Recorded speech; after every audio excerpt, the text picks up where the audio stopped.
You, John Fitzgerald Kennedy, do solemnly swear I, John Fitzgerald Kennedy, do solemnly swear that you will faithfully execute the office of President of the United States that I will faithfully execute the office of President of the United States and will, to the best of your ability, and will, to the best of my ability, preserve, protect, and defend the Constitution of the United States. preserve, protect, and defend the Constitution of the United States. So help you God. So help me God.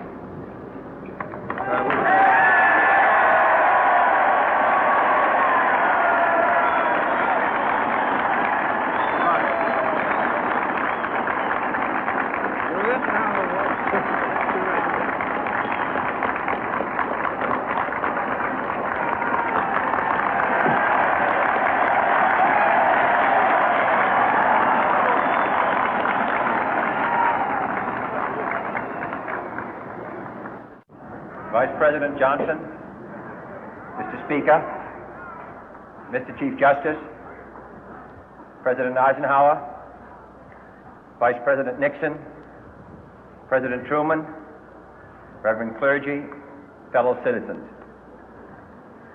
We observe today not a victory of party, but a celebration of freedom, symbolizing an end as well as a beginning, signifying renewal as well as change. For I have sworn before you and Almighty God the same solemn oath our forebears prescribed nearly a century and 3/4 ago.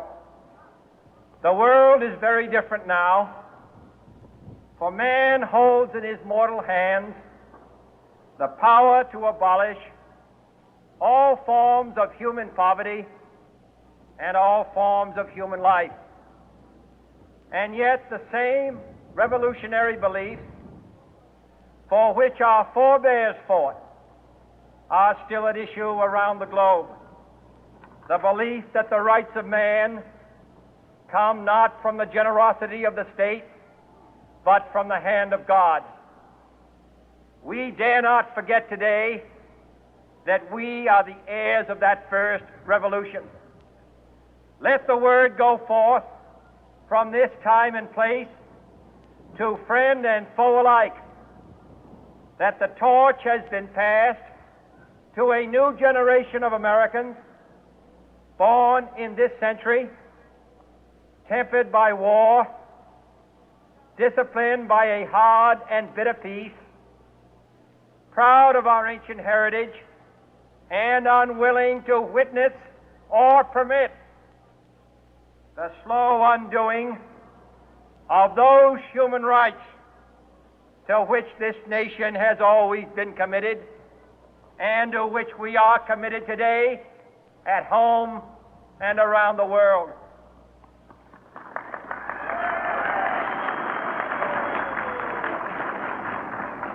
Let every nation know, whether it wishes us well or ill, that we shall pay any price, bear any burden, meet any hardship, support any friend, oppose any foe to assure the survival and the success of liberty.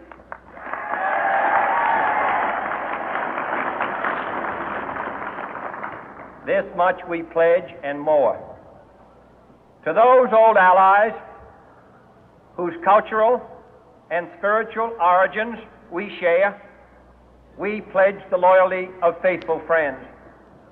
United, there is little we cannot do in a host of cooperative ventures. Divided, there is little we can do, for we dare not meet a powerful challenge at odds and split asunder. To those new states whom we welcome to the ranks of the free, we pledge our word that one form of colonial control shall not have passed away, merely to be replaced by a far more iron tyranny.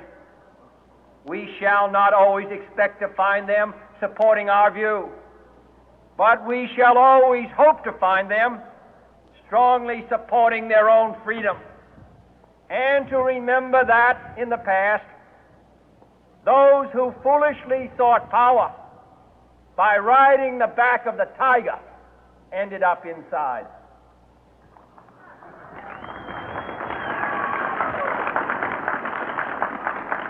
To those people in the huts and villages of half the globe struggling to break the bonds of mass misery, we pledge our best efforts to help them help themselves for whatever period is required, not because the communists may be doing it, not because we seek their votes, but because it is right. If a free society cannot help the many who are poor, it cannot save the few who are rich.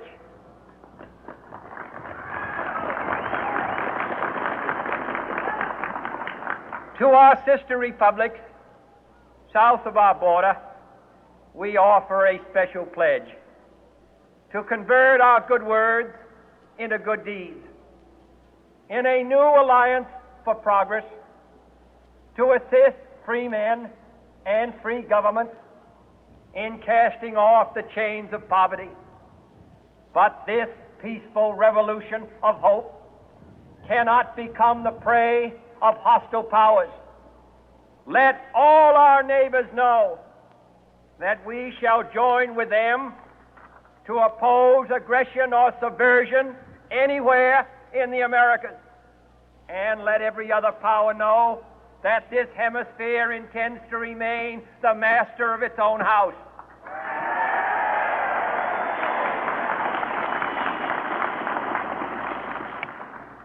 To that World Assembly of Sovereign States, the United Nations, our last best hope, in an age where the instruments of war have far outpaced the instruments of peace, we renew our pledge of support to prevent it from becoming